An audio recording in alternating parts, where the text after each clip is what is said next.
Sindikat sabotase berdarah di Mandalika. Marquez tumbang, Bezzecchi menyenggol, Aldeguer jadi penguasa. Mandalika, 2025, balapan MotoGP di sirkuit Mandalika tahun ini kembali menghadirkan drama luar biasa.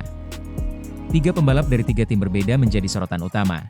Marc Marquez bersama Ducati pabrikan, Marco Bezzecchi dari Aprilia Racing, dan Fermin Aldeguer bersama Gresini Ducati.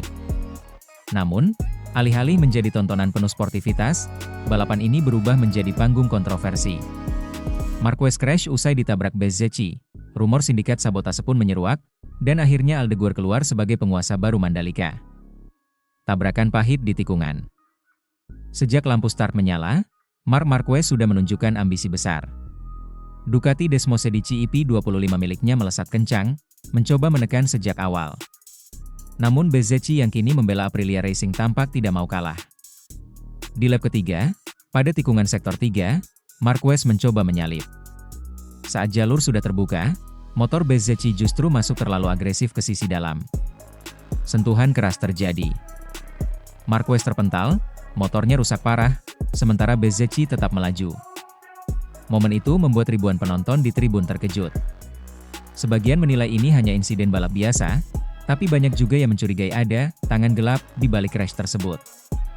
Sindikat sabotase, benarkah ada permainan kotor? Rumor, sindikat sabotase berdarah langsung merebak. Beberapa analis menyebut, insiden itu seperti upaya sistematis untuk menjegal kebangkitan Marquez bersama Ducati pabrikan. Seorang komentator Italia berujar, ada banyak kepentingan di padek. Marquez adalah simbol kebangkitan Ducati, tapi banyak pihak tak menginginkannya jadi pusat perhatian.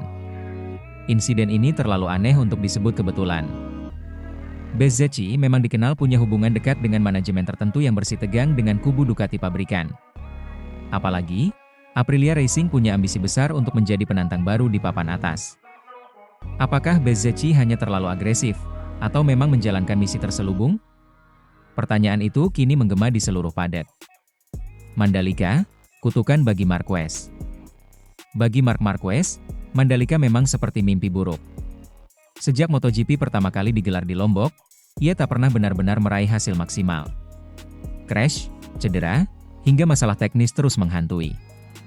Kini, dengan status baru sebagai bintang Ducati pabrikan, Marquez seharusnya punya kesempatan menutup luka lama. Namun kutukan Mandalika justru kembali menamparnya. Crash akibat Bezzecchi menjadi catatan kelam lain di sirkuit ini. Namun kisah tidak berhenti pada kejatuhan Marc.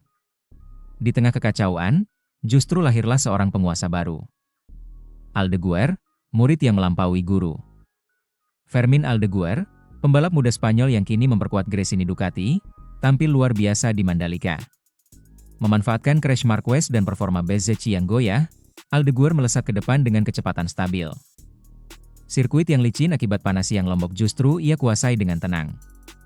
Gaya balapnya mengingatkan banyak orang pada Marquez muda, agresif, berani, tapi penuh kalkulasi. Ketika bendera finish dikibarkan, Aldeguer berdiri sebagai juara. Sorak-sorai membahana. Bagi banyak orang, ini bukan sekadar kemenangan individu, tapi simbol lahirnya pewaris baru kejayaan Spanyol di MotoGP. Warisan Marquez di tangan Aldeguer. Ironisnya, kemenangan Aldeguer justru menguatkan nama Marquez. Sebab, selama beberapa musim terakhir, Marc lah yang membimbing Aldeguer, memberi arahan tentang teknik, mental, dan strategi. Kini, di hari ketika Marquez tumbang karena dugaan sabotase, murid kesayangannya justru berdiri di podium tertinggi Mandalika.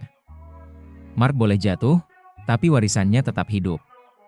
Aldeguer adalah bom atom baru MotoGP, tulis sebuah media Spanyol. Bezzecchi, pahlawan atau penjahat? Sementara itu, posisi Bezzecchi semakin dilematis. Dari satu sisi, ia berhasil menjaga motor Aprilia tetap kompetitif dan bahkan bertahan di barisan depan. Namun insiden dengan Marquez membuat namanya tercoreng.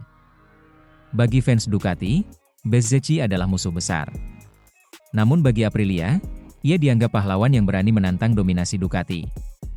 Situasi ini menempatkan Bezzecchi di tengah badai kontroversi, yang mungkin akan berpengaruh pada reputasi jangka panjangnya. Sindikat yang berbalik arah.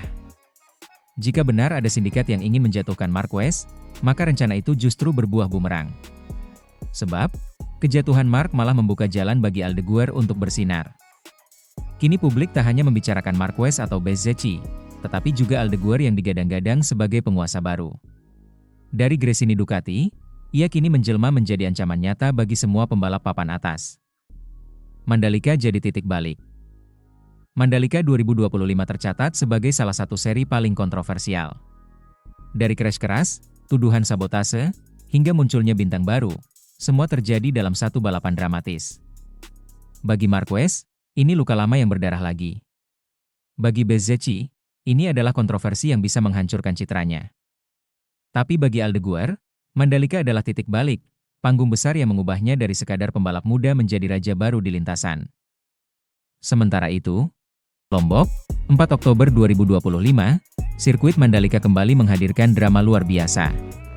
Setelah disebut-sebut masih terikat dengan kutukan Mandalika, Marc Marquez justru menorehkan kisah berbeda di sprint race. Bukan dirinya yang naik podium, melainkan anak didiknya, Fermin Aldeguer, yang tampil sensasional dengan finish di posisi kedua. Sementara itu, Marco Bezzecchi keluar sebagai pemenang, menjaga reputasinya sebagai salah satu pembalap paling cepat di lintasan Indonesia. Kemenangan Bezzecchi memang patut diapresiasi, tetapi sorotan besar justru mengarah pada sosok muda asal Spanyol, Fermin Aldeguer. Ia disebut-sebut sebagai anak asuh Marc Marquez, hasil investasi jangka panjang sang juara dunia yang kini berbuah manis. Bahkan banyak pengamat menyebut, Marquez sukses mencetak bom atom baru untuk mengganggu dominasi Bezzecchi ke depan. Kutukan Mandalika masih menghantui Marc. Sejak awal pekan, Mandalika seakan tak ramah bagi Marquez. Ia jatuh 2 kali di sesi latihan, gagal menembus posisi 10 besar, dan harus melalui jalur Q1 dalam kualifikasi. Banyak yang menganggap ini kelanjutan dari kutukan Mandalika yang sudah lama melekat dalam karirnya. Kegagalan di latihan dan kualifikasi membuat Marquez tak bisa berbuat banyak di sprint race. Ia hanya mampu bertahan di barisan tengah, jauh dari perebutan podium. Namun, bukannya larut dalam kekecewaan, Marquez justru menunjukkan sisi lain, perannya sebagai mentor. Bezzecchi tak terbendung. Marco Bezzecchi tampil sebagai Raja Mandalika. Ia mampu menjaga ritme dan kecepatan sejak lap pertama. Di tengah tekanan panasnya trek dan serangan dari Aldeguer, Bezzecchi tetap konsisten hingga bendera finish dikibarkan. Kemenangan ini menjadi bukti bahwa Bezzecchi semakin matang sebagai pembalap papan atas. Mandalika, yang penuh jebakan gravel dan tikungan teknis, justru menjadi arena di mana ia mengukuhkan diri sebagai kandidat kuat perebut gelar di musim depan. Aldeguer, anak Marc yang jadi bom atom. Yang paling mencuri perhatian adalah Fermin Aldeguer. Meski masih muda dan belum banyak pengalaman di lintasan sulit seperti Mandalika, ia justru tampil agresif dan berani. Finish di posisi kedua membuktikan bakat luar biasa yang dimilikinya. Namun, cerita tak berhenti di situ. Aldeguer kerap disebut sebagai anak Marc Marquez karena bimbingan intensif yang diberikan oleh sang juara dunia. Dalam beberapa musim terakhir, Marc aktif membantu proses adaptasi Aldeguer, mulai dari gaya balap, strategi, hingga mentalitas menghadapi tekanan di MotoGP. Hasilnya terlihat nyata di Mandalika. Aldeguer menjadi bom atom yang siap meledak kapan saja, menjadi ancaman serius bagi Bezzecchi dan pembalap top lainnya. Marc Marquez, gagal podium, menang sebagai mentor. Bagi Marquez, sprint race kali ini memang tidak menghadirkan kebahagiaan personal. Ia harus puas melihat podium dari kejauhan. Namun, secara emosional, keberhasilan Aldeguer menjadi seperti kemenangan tersendiri baginya. Marc tidak naik podium, tapi anak didiknya ada di sana. Itu sama saja dengan kemenangan, komentar salah satu analis MotoGP dari media Spanyol. Bagi Marc, hasil ini seakan menegaskan bahwa warisan terbesarnya bukan hanya jumlah gelar dunia, tetapi juga mencetak generasi penerus yang siap mengguncang MotoGP. Aldeguer versus Bezzecchi, rivalitas baru di depan mata. Sprint race Mandalika seolah membuka babak baru dalam persaingan MotoGP, Bezzecchi versus Aldeguer. Keduanya tampil sama-sama agresif, bahkan beberapa kali nyaris bersentuhan di tikungan tajam Mandalika. Jika Bezzecchi diibaratkan sebagai kekuatan mapan Ducati, maka Aldeguer adalah senjata baru yang tak terduga. Banyak penggemar mulai membandingkan duel ini dengan rivalitas legendaris era Marquez versus Rossi, di mana pembalap muda menantang dominasi nama besar. Mandalika jadi titik balik. Sprint race ini bukan sekadar catatan kemenangan Bezzecchi, melainkan juga titik balik bagi MotoGP musim 2025. Dari Mandalika, lahir narasi baru. Marquez mungkin kesulitan di lintasan ini, tetapi ia berhasil melahirkan ancaman besar melalui Aldeguer.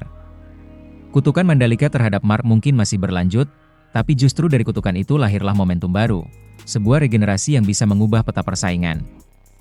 Kesimpulan, Mandalika kembali membuktikan diri sebagai sirkuit penuh cerita. Bezzecchi tampil sebagai pemenang sejati, mempertahankan dominasinya di lintasan panas Indonesia. Namun bintang paling terang justru datang dari Aldeguer, anak didik Marc Marquez, yang kini menjelma menjadi bom atom baru di MotoGP. Meski Marc sendiri gagal podium, perannya sebagai mentor seakan menjadi kemenangan lain.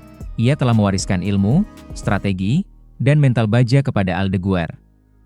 Kini publik menunggu, apakah duel Bezzecchi-Aldeguer akan menjadi rivalitas besar berikutnya, atau justru menjadi babak baru di mana Marquez mewariskan tahta kepada generasi penerusnya. Satu hal pasti, Sprint Race Mandalika 2025 tak hanya tentang siapa yang menang, tapi juga tentang lahirnya cerita baru dalam sejarah MotoGP. Sementara itu, Bezzecchi mencetak waktu tercepat, sementara Marc Marquez justru harus puas berada di posisi ke-11, usai mengalami 2 kali kejatuhan. Di tengah kegagalan itu, muncul tudingan bahwa Marquez disabotase, sebuah klaim yang langsung menambah aroma dramatis pada akhir pekan balap ini. Bezzecchi mendominasi, Marquez terpuruk. Di sesi praktik Mandalika, pembalap Aprilia ini tampil gemilang, mencatatkan waktu 1:29.240 detik, mengungguli rival-rival terdepan. Sesi tersebut tidak berjalan mulus bagi sebagian pembalap, sebab banyak yang mengalami kecelakaan, termasuk Marquez, Alex Marquez, dan Enea Bastianini. Marc Marquez yang semula optimis justru tertatih dalam latihan.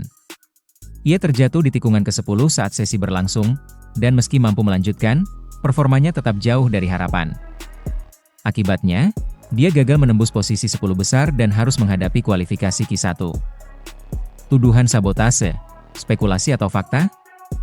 Tudingan bahwa Marquez disabotase, meski belum dikonfirmasi secara resmi, mulai muncul di kalangan penggemar dan media sosial. Ada dugaan bahwa gangguan teknis, kemungkinan pihak luar yang campur tangan pada motor atau pengaturan lintasan, ikut mempengaruhi performanya. Beberapa pihak berpendapat bahwa kejatuhan 2 kali dalam satu sesi bukan hanya karena kesalahan rider, tetapi dipicu faktor eksternal, kondisi trek, debris di lintasan, atau gangguan mekanik mendadak. Tuduhan ini tentu saja harus dilihat dengan sangat hati-hati.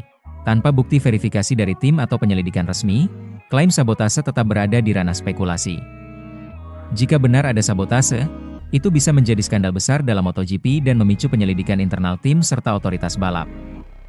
Namun hingga kini tak ada pernyataan resmi dari Marquez, tim Ducati, atau penyelenggara yang membenarkan tudingan tersebut. Reaksi implikasi potensial. Mental dan psikologis. Tuduhan sabotase, jika didengungkan lebih luas, bisa memberi tekanan tambahan pada Marquez, baik dari media maupun rival. Mental pembalap sangat rentan terhadap isu seperti ini, dan bisa mempengaruhi fokusnya di sesi balap selanjutnya. Isu teknis investigasi.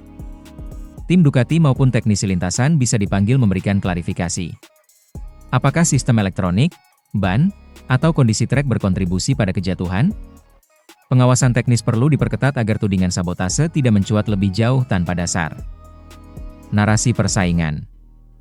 Jika tuduhan ini dianggap valid oleh sebagian publik, cerita persaingan MotoGP musim ini bisa memasuki dimensi konflik tak hanya di lintasan, tetapi juga dalam ranah integritas balap.